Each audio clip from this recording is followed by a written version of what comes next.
Hello, hello, hello, all my beautiful people. Yeah, you beautiful. Even if you, for whatever reason, may not believe that, but you are beautiful in many different ways that you yourself may not even really understand. And I say that because I know that you're a beautiful person. No matter what the popular majority may say, I know you are. You believe that. I'm not just saying it, blowing smoke up your nose. But you're a beautiful person in your own right because of the things that you do in this society of madness. Back again for another one of those good ones from Israel. All right, let's get it going. Hey, go ahead and hit the like button, subscribe, and hit the bell so when I put these delicious videos up, you won't miss out because they be interesting, to say the least, riding up down the roads of Israel talking to you. My beautiful people, here we go again. Man, I've been off a few days, not off work, but just kind of quiet because I've been through a couple of blows up here. Laid me out on the canvas, to say the least, man. Yeah, go ahead and subscribe. I appreciate it. I really do. Like I said before, my 88 subscribers mean the world to me. Out of 88, out of 8 billion or 9 billion, however many people they see on this planet, I got 88 of the most precious people that subscribe to my channel. To see me drive through Israel and talk. Just talk to you. I'm not trying to be no, social media smash to get a billion likes. That would be wonderful, to be able to just do this. I want to get to a point actually where I can move around Israel because I've gotten several, messages and requests and information because you got a lot of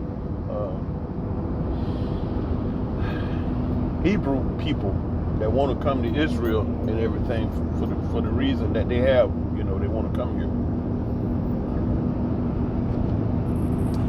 And since me being, a black man living in Israel since 1981, May 15, 540, last year, that's 40 years being over here in the Middle East. So they ask questions. How is it? Listen, I'm going to tell you like this, for me living in Israel. This is for me. Now, I'm born and raised in Atlanta, Georgia, United States of America, okay? And I've lived in West Africa, East Africa, everybody go to Egypt, we know that. Ghana, Nigeria, Liberia, Benin, Togo, all over there. And, Israel, I came here in 1981 with the Hebrew people. Yes, I did. And I was serious about that. Very serious. No nonsense, no bullshit about the God of Abraham, Isaac, and Jacob. Yeah. Studied Hebrew, studied the Bible every day, studied Tanakh, Quran. I did tours all over this land from the African perspective, all of that. You name it, been there, done that. A lot of this stuff these young pups talking about, they don't even have a clue.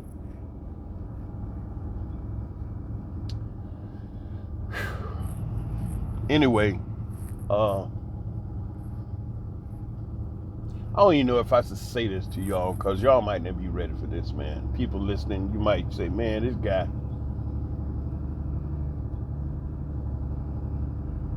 I'm thinking right now, should I even open up and tell you this? You got enough on your head already.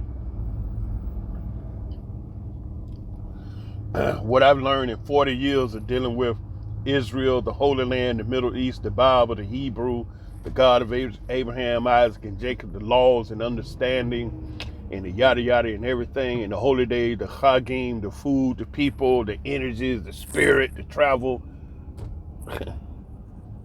Do I need to tell you this? Because you may be young in that. You might not be 2 years, 3 years, 5 years. You may be excited learning how to tie a head wrap or put on a garment or something. And here I come and tell you some stuff that a seasoned soldier done learn over years of experience may not be good for you. So, as I'm contemplating on what to say to you, because you all been asking me, how is it, y'all interested in coming to Israel and for whatever reasons. And, you're doing some studies and you're finding out some stuff.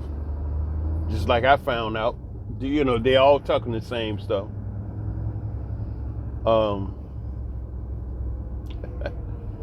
Listen, I'm gonna say it like this.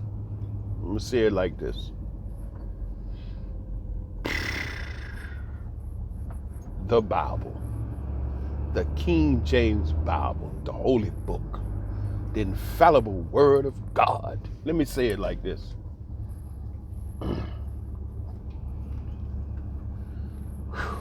That information that we read and studied in the Bible, I want you to consider, okay, the source.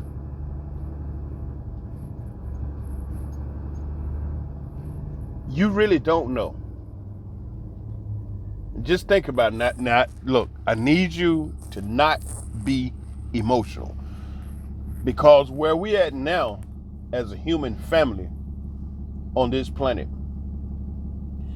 and I'm not talking to you from an all black I'm talking to you from a human family, because at the end of the day, it kind of like, when you get to where I'm at, it really don't,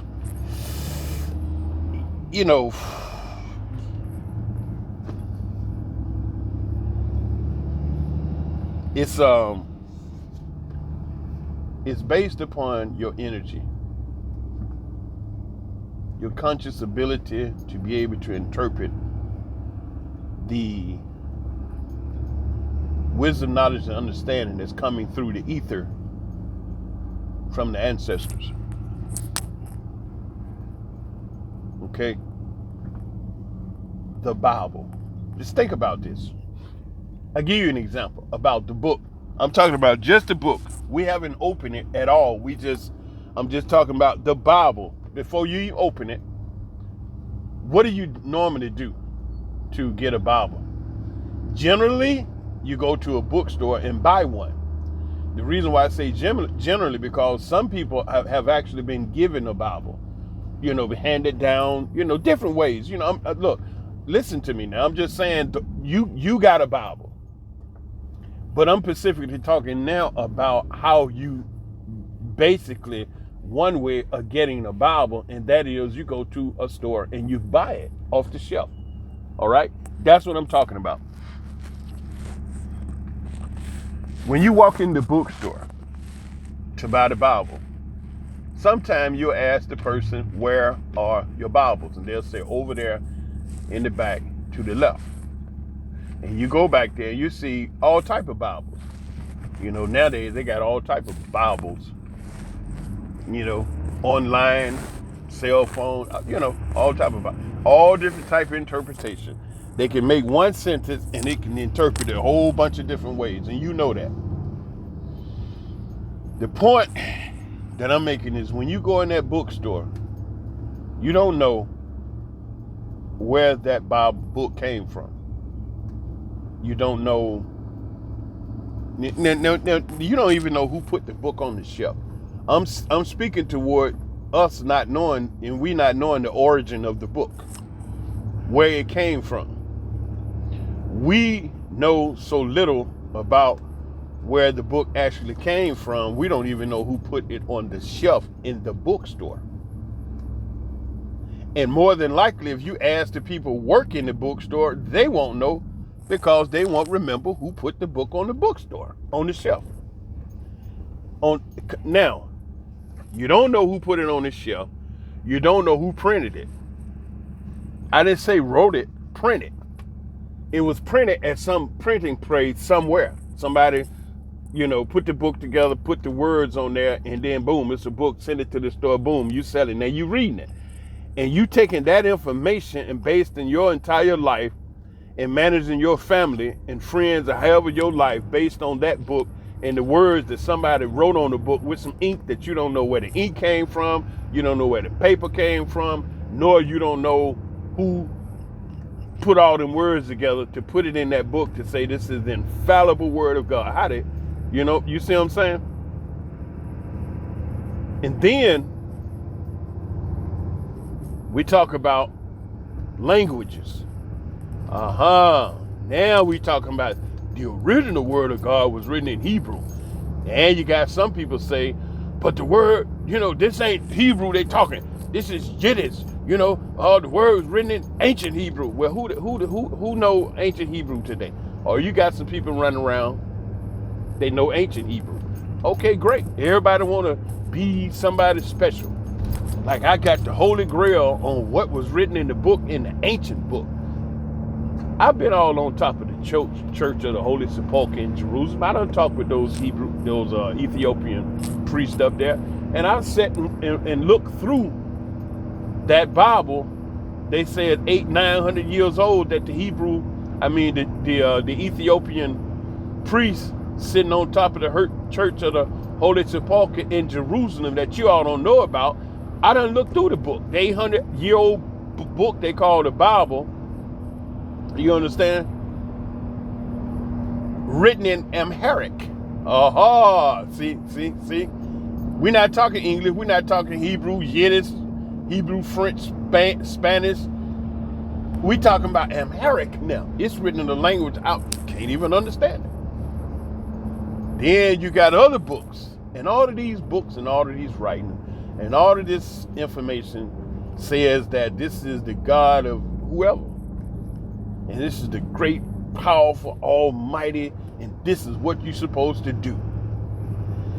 And you got people that they are so incredibly serious, they take it to the extreme by following those laws and instructions. And they do it.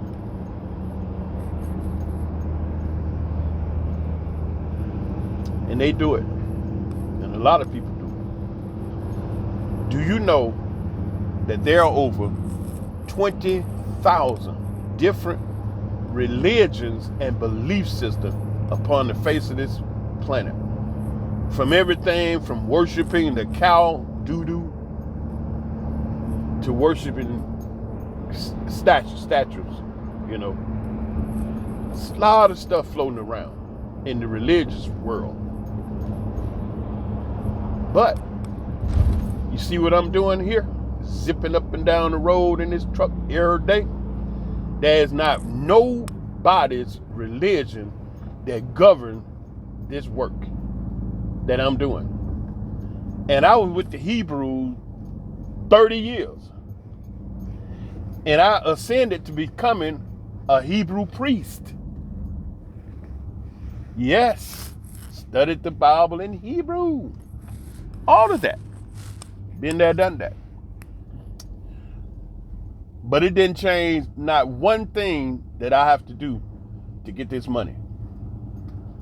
To keep that food, clothing, and shelter. You know what I'm saying? In order. So nobody's religion changed nothing. Changes the individuals from doing whatever they're doing, however they do it. Because now they say the laws and instructions, you're supposed to do it like this. So at the end of the day, now what? We done followed all these laws and all these instructions. Now what?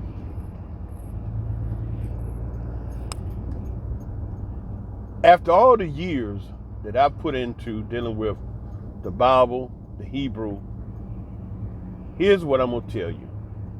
And some of you all probably just coming to some knowledge and understanding about all of that. I'm going to drop it on you like this. The Bible is just the first step to regaining your mind, your consciousness, who you are as a created God on this planet. Those of you that have really studied and understand the Bible, you know it says in the Bible, I am the God of gods. You know, the issue that I had with them teaching that is they never told you who are the gods, that this claim, okay, you the God of gods, but who are the gods that we're talking about? That never was made clear. You see, a lot of things just kind of left on your own to interpret it. So what I gathered, this is just what I look. I'm not trying to force nothing on you. I'm just talking to you. You enjoy listening to me. I enjoy talking to you, and I'm just sharing a thought with you. I believe we're those gods that he say, or she say, we are the gods of on this earth. I am the God of gods. Okay, so if that's written and it is, then who are these gods that we talking about, that he's talking about? That's us. It's us. Okay, now, when I said he or she, because it's always been interpreted or thought of that God was a male entity. Okay. If you look at this world, and if you've been around long enough actually noticing, this world is put together in a duality. Dual, two.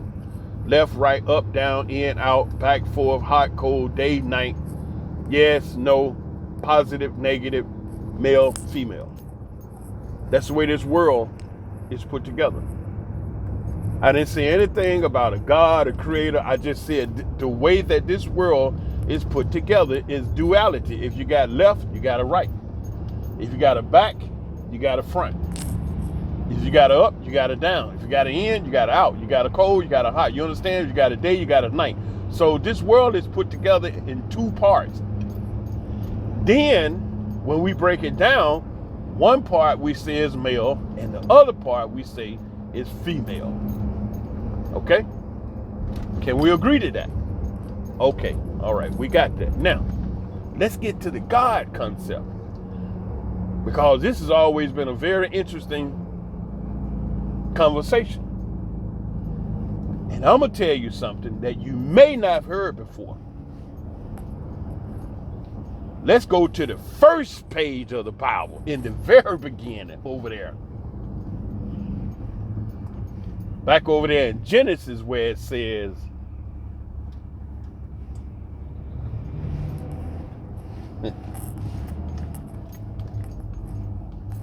let us make man in our image. Boom, right there, right there. I want to tell you. I'm going to ask a question. When it says, let us make man in our image, and you say that was the male God, who is he talking to? Now I'm asking you this question for you to think, and I posed the question to a group of ultra-Orthodox, religious, high, spiritual men over there in Jerusalem where we were studying. I asked them, okay, it says, he said, let us make man in our image. I asked them, who is he talking to? None of them can answer. It's written in the Bible, let us make man in our image. When this man, just before he was created, the word, the spoken statement by the creator said, let us make man in our image. I just simply asked the question, who is he talking to? You see, this is how people that's got clandestine, negative, ulterior motive use the scriptures to leverage themselves to take advantage of you because you're not thinking. Because they tell you, don't question God. You know, that's evil. You can't question God. You just got to believe. No, this brain wasn't given to us to just.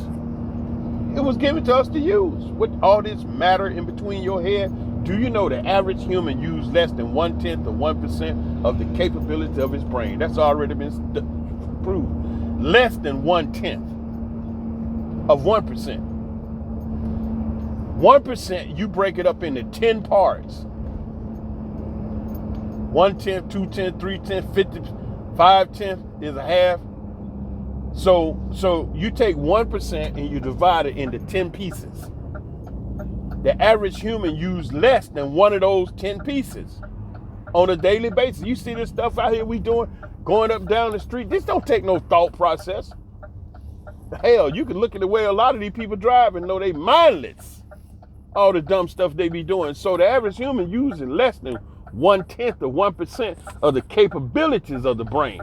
So what I'm saying is when the question went out and when the statement went out, let us make man in our image, who was he talking to? Nobody was able to answer that question. Now I'm going to tell you the answer to the question. He was talking to his female companion. And I say it like that before I say wife or mate or whatever. He was talking to his female self. Now that's deep. You got to sip your coffee on that, huh? Let's take a moment to sip your coffee. I got this good coffee I'm sipping on. Wait, hold on. Woo.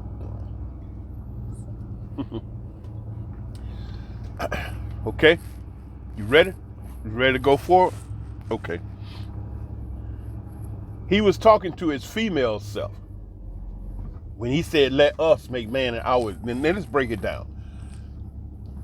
You know that when he said, let us means plural. Thank you. Whoever owned that white Lexus, it's so clean. I'm just happy to see it. Because these Israelis, they don't give a damn about cleaning cars. That's the cleanest Lexus. I mean, I've seen, yesterday I saw 2 Cadillac SUV dirty. Who the hell, who do shit like that? You ride around in a dirty luxury car and got clean clothes on, and your car dirty. But that Lexus is nice, you know, because I come from Georgia, right? And I lived in Miami. I claim Miami is, you know, my home. But, you know, all cars in Miami are clean, even after it rained. I used to wonder when I first moved to Miami, how is it that the car is so spotless right after it stopped raining? Until I realized that everybody got their little cleaning supplies in the trunk. And as soon as they can, they'll jump out and wipe the car down and keep it boogieing. And I said, oh man, and I thought they was doing that just because, you know, they wanted to keep it clean. But then when I came to the understanding about what they call the acid rain, it damaged your car. That's mostly why they was wiping it down, but the car stayed clean. Okay, now, back to my point. Let us make man in our image. Us, me, it's plural. Us, like talking about me and you, whoever the you are, the them, we sitting here. So this is a conversation between us. You know, just by that statement, see, that Lexus is clean. Thank you, man. Toda. That's clean Lexus, man. All right, so when said us, so we agree, us mean plural, talking about more than one person. Okay? Then, to drive that home, he said our image. That is, again, our, showing that it's more than one that we're talking about. So let us, plural, make man in our plural image. So that clearly tells me somebody else is there. Because you wouldn't think that the creator is talking, you know what I'm saying? We're talking about the creator here. So he says, let us make man in our image. Kaboom. That tells me who else is there? Who is he talking to? So this is how I answer the question to these ultra-Orthodox Haredim Jews up there in Jerusalem. Who, you know, these are holy men. These are Bible scholars and Tanakh and Talmud and Mishnah and the rabbi and everybody. And I'm like, who is he talking to? Well, Dad, Phil thought, oh, he hard. Nobody. I said, stop. Let me just tell you. Us, plural, our.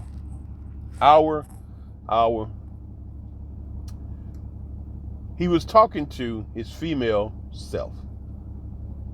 The one that this world gives no credence to, and the one that this world treats so terrible that we ain't never gonna get it together until we realize that our mother goddess have not had her position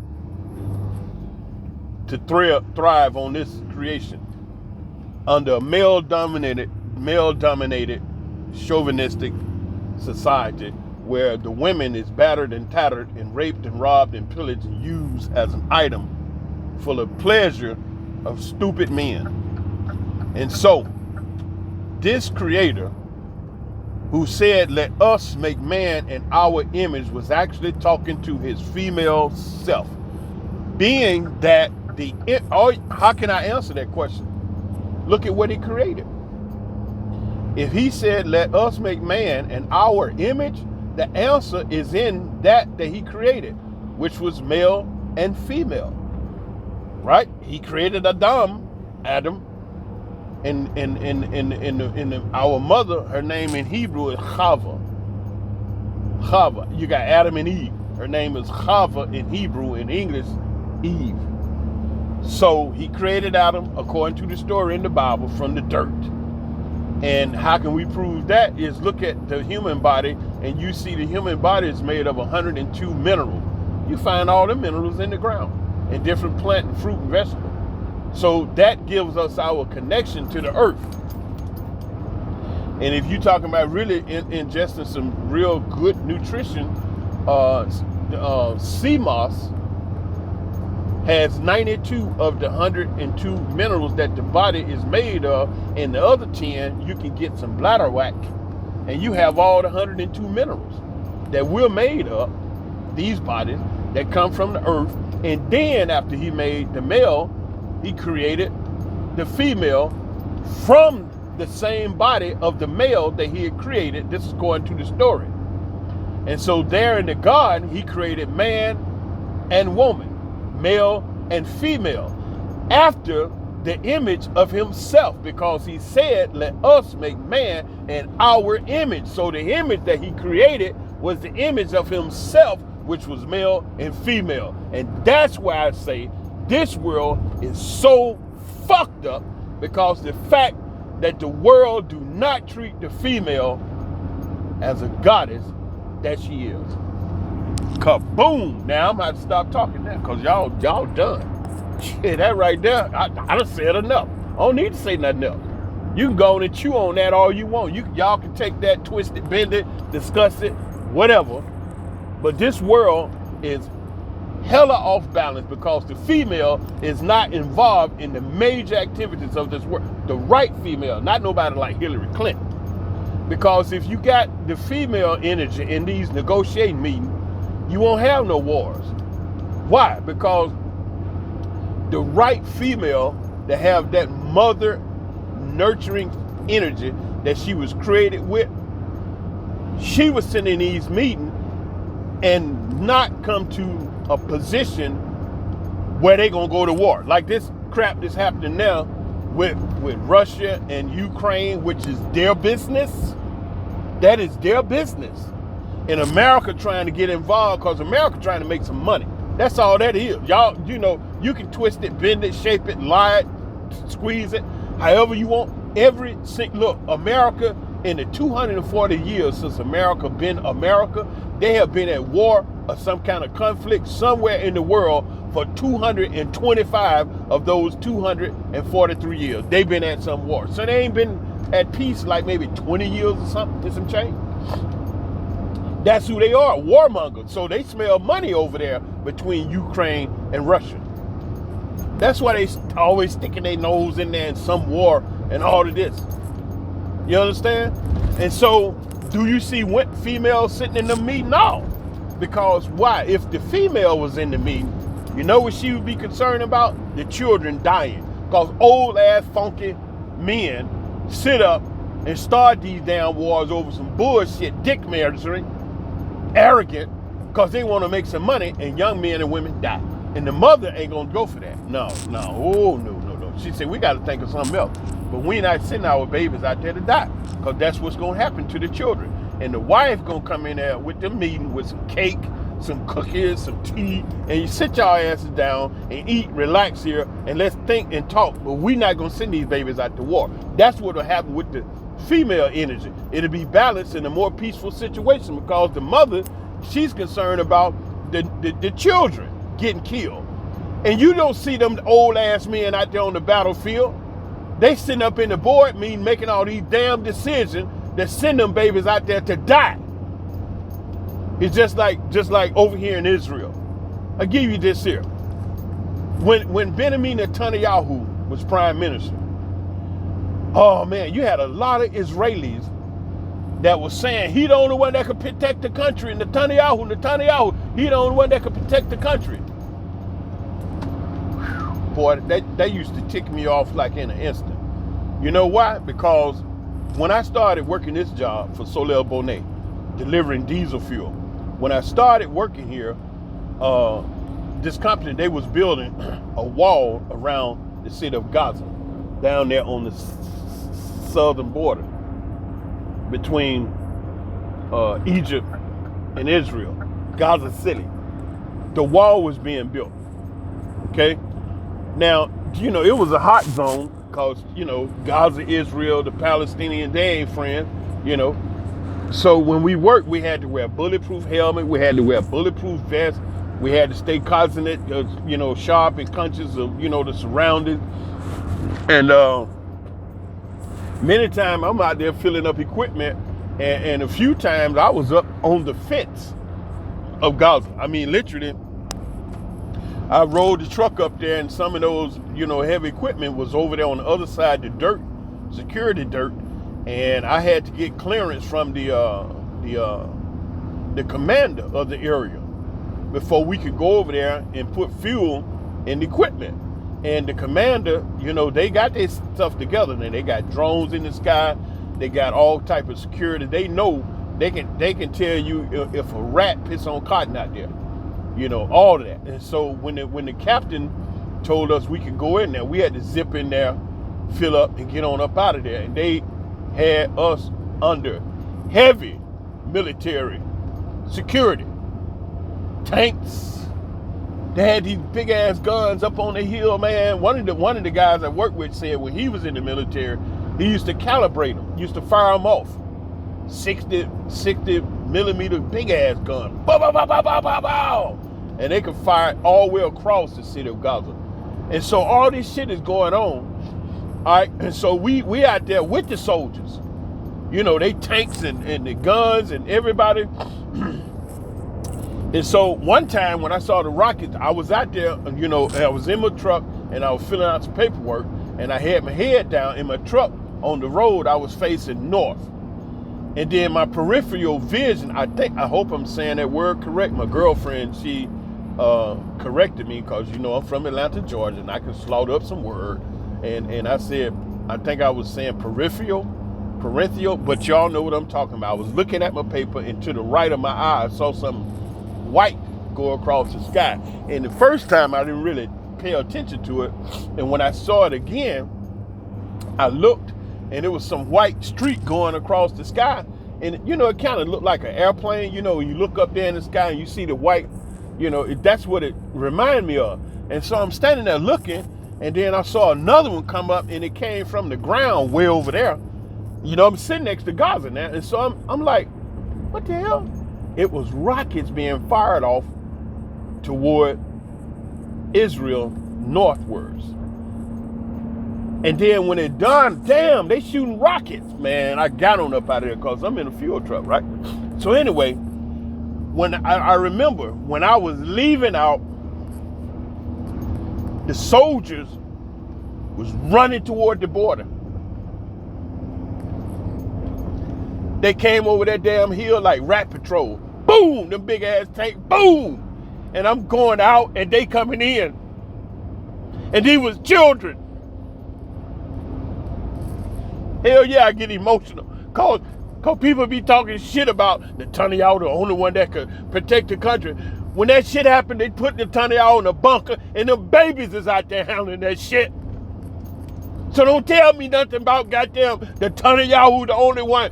He ain't doing shit but hiding, and them children is out there running toward the battle. And I saw that shit many times. It's these babies in the goddamn military, and they carry these guns, and they doing this shit, and they're the ones fighting these wars, and old fuckers is sitting up, starting them, and our children is dying over some bullshit. Some old man sitting in the goddamn meeting talking shit for his personal gain. And these babies is dying for that bullshit, thinking they protecting their country and a just cause. That shit got to stop. And that's why I say, when you have the female involved in this shit, it'll balance out. Because them mamas gonna be sitting there, hold up now. Wait a minute. We'll stop. On both sides. Russian mothers, American mamas, Israeli mamas, French mamas, African mamas, all them mothers be like, whoa, hold up, wait a minute. Shit. Let me go ahead and wait. Oh, let's get some cake. And make a dinner. You jokers hungry up in here. Damn right, man. I see them babies running out there in them big ass tanks.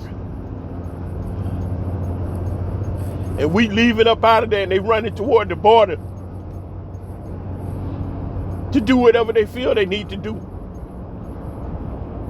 And they just children. And I worked out there for 2.5 years going through that shit. And I never saw a ton of y'all ass out there.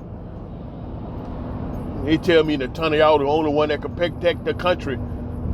It's them damn babies, them children, them precious innocent ones out there running around because the old men done tricked them into thinking they doing some good shit. And these fuckers, excuse me, how you get upset, man, they just want to make some money. This shit ain't right.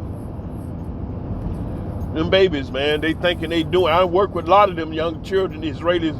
They just children like everybody else.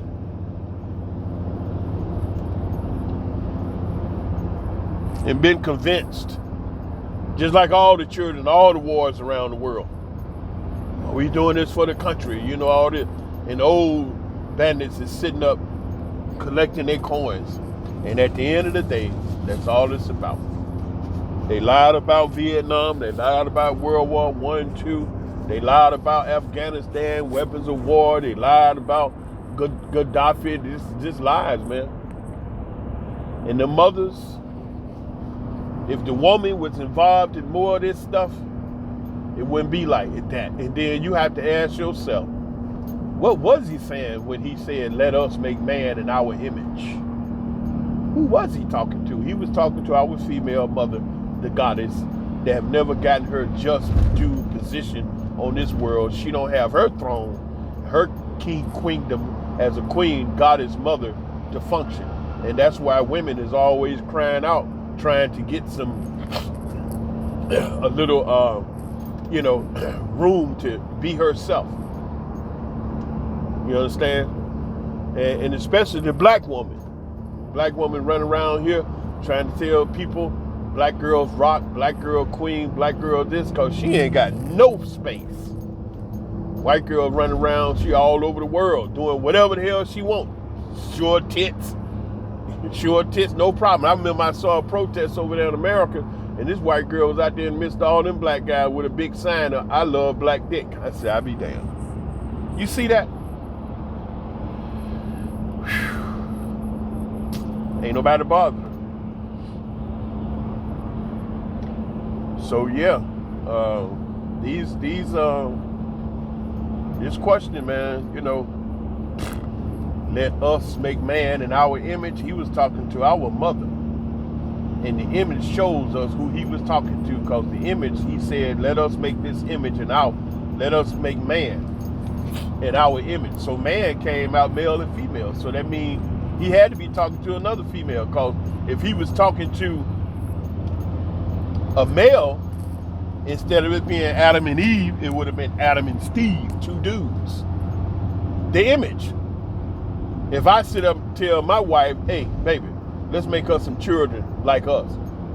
All right, so we kick out some children. One boy show up, two boys, one girl, three girl, another boy, another girl, boy and girl, boy and girl. So there you go. got me and her in the mix. Some of her, some of me, some of me, some of her. Male, female, boys and girls. That's the way it is. So why God got to be just a male? It don't make sense. Why the creator? How can the creator be just the male when the whole daggone creation is male and female? Even man and woman have children, boy and girl, male and female. And then you say we come from some God? Well, how is it that God can be all male, but we have children that's male and female? See, you got to think. That's what you got to do. You got to stop running around here bullshitting, and you got to think. They playing games with us. Old farts sitting around that done thought of this stuff like I'm telling you, and they using it against us because they keep us so damn busy running up down the road trying to, scrape for a few coins and stressed out over bullshit that you can't think. And they sitting up thinking because they're the ones out there on the damn yachts. You see that big yacht that, what that boy, the Amazon guy, what's his name? He done had them build him a yacht, $100 million whatever boat that's so big that they want to disassemble an old ancient bridge over there to get it out the bay, and the citizen protesting like one man, one big ass yacht that 99.99% of us would never ever see, want to screw up the bridge so he can get his boat out. It's so damn big. The dude that on Amazon, I forgot it, Jeff Bezos. You see that? He done built a boat so big they can't even get it past the bridge. One man. Wow. You know shit got to change for real. I'm sorry, it's got to change. It has to. It just can't, why should it stay the way it is? Where you got one man out of billions with a boat that big. One. But, he's not the only one. It's a lot of those super yachts out. Because you got several thousand billionaires that can afford them and have them. But the point, you got 8-9 billion people on the planet and just a few thousand billionaires. Think about those numbers. That don't even make sense in no kind of way. But for them, they want to keep it just like that. They want to keep it just like that. And then there's a book that this Asian dude wrote called Kicking the Ladder Away.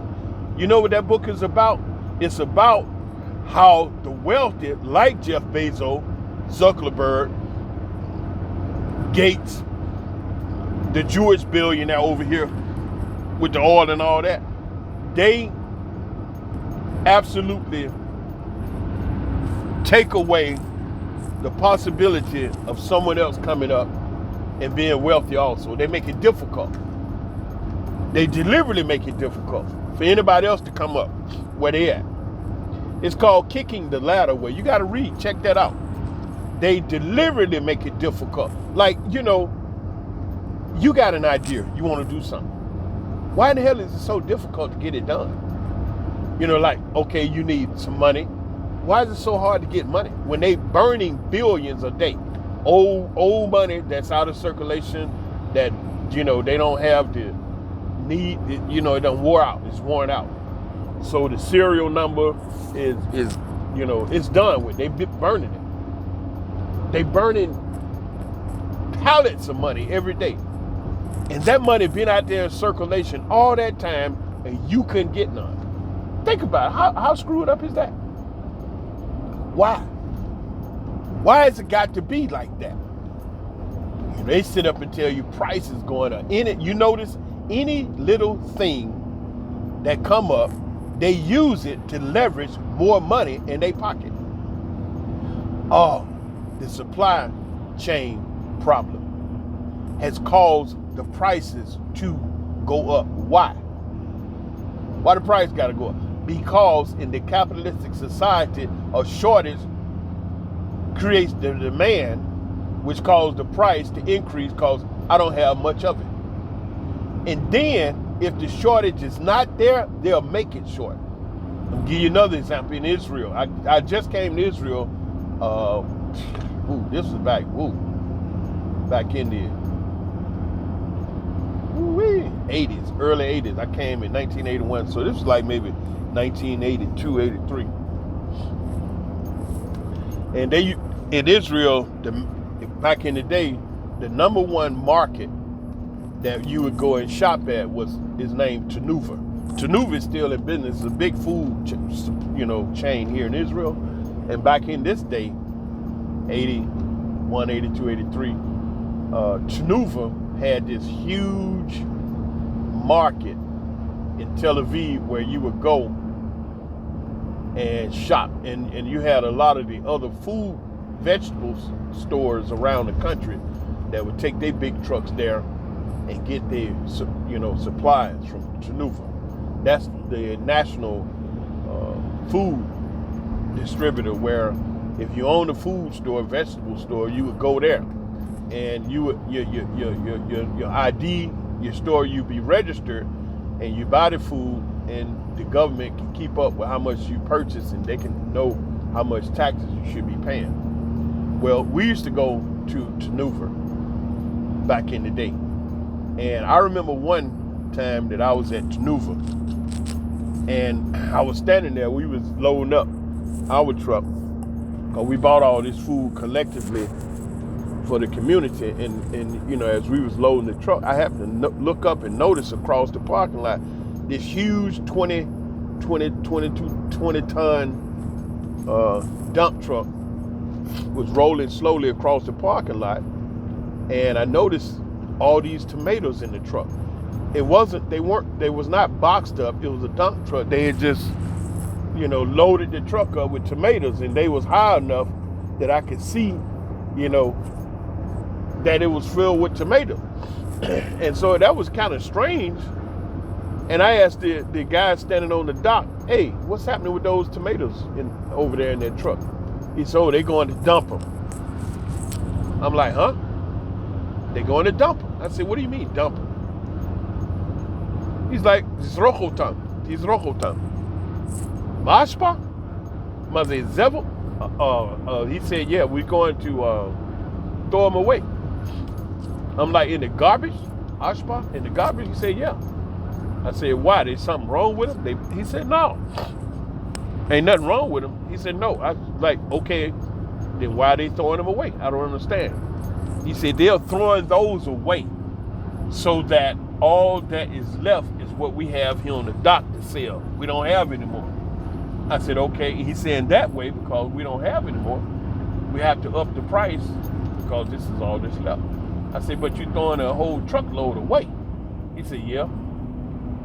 And I'm like, but you throwing a truckload of good tomatoes away just so you can raise the price up here? He said, "Yeah, that way we get more money."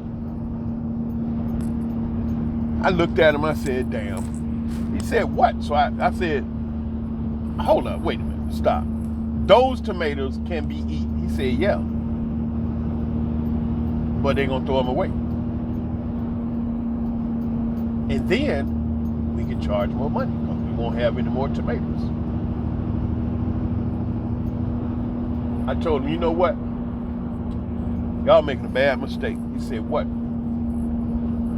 "You throwing away good food that could be eaten." "Yep."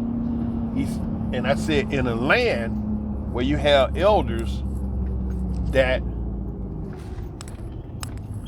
it's hard to get food to eat." He's like, "Yeah. And this is the land of Israel. It's supposed to be the Holy Land, the holy people and all that." This is what I'm telling the guy. Israeli standing over there. I said, "Yeah." I said, "You know what? I don't like that because you got old people running around here that barely can make it. They can't work jobs. They too old to do that. And the little money they get, it's not enough for them to make it from month to month. And so they have to come up with whatever way they can to get some food." I said, "And these are old people. A lot of them have been in the Holocaust. They Holocaust survivors." He said, "Yeah." I said, "You all say that you collected money for the Holocaust, and you know the old people can't eat, and you throwing away tomatoes. I said, you know the mistake you making is that you don't understand what's written in the Bible that you claim you read, where the Creator says, those that bless ye, I shall bless them. Those that curse ye, I shall curse them. What you don't understand is what that is talking about is you. When it says those that bless ye, because you throwing that good food away, you got old people that could use that food. I said, and if I don't like the fact you throwing it away, don't you know the Creator don't like it neither? You could be giving that food to these old people that really could use it, and then you inspire the Creator to bless ye because you bless them. That's how you blowing. Instead of giving that food to the elders free and inspiring the Creator to bless you, you pissing the Creator off because you throwing it away, and the old people that still run around here begging, and you claiming they was in the Holocaust, and you collected money from the people for that, because of that. And these old people should be very well taken care of. For that fact alone, this is Israel, the Holy Land. And they're your elders. They can't eat, and here you throwing food away. And then you collect the money for the Holocaust from the people that was in the Holocaust. And they sitting up, can't hardly damn eat. I say, if I don't like that, don't you know the God of Israel, the same God of Abraham, Isaac, and Jacob, you running around here talking about don't like it either? And you know what happened when you pissed the God off? He whooped your ass. And I turned around, got in the truck, and left. Yeah, damn it, I said it. Sure did. And that is the truth. Now, you done had a whole lot on this one, you know. So you got something to digest behind that. Anyway, I still love you. You may not think so, but I do. And all of that love is what inspired me to share these things with you so you can think. All you got to do is take this and think about it. And, you know, improve your life, enjoy yourself. And don't let them get you, you know. And I do love you. All right? But how much do I love you? I love you a lot. I love you from the basement of my heart all the way up to the attic of my mind. I love you 24/7. That means I love you all the time. Shalom.